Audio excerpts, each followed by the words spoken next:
Welcome! In front of me I have WAHOO Elemnt Rival watch, and I'm gonna show you how to enable and how to disable the Do Not Disturb mode on this device.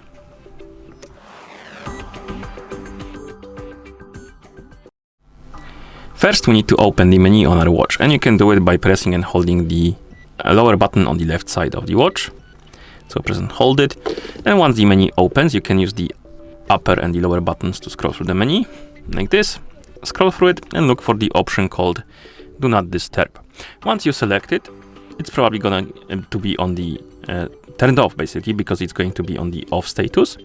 And if you want to turn on the mode, press the middle button, the status will change to on, and then you can press the lower button right here on the left side to go back to watch face. And on the watch face you will see this icon right here, which indicates that the mode is enabled, the Do Not Disturb mode.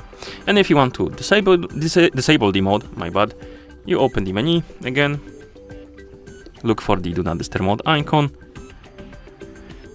and then once you select it, you press the middle button to disable it. As you can see, the status is off and we can go back to watch face. And that's how you enable and how you disable the Do Not Disturb mode on this watch. Thank you for watching. If you found this video helpful, please consider subscribing to our channel and leaving a like on the video.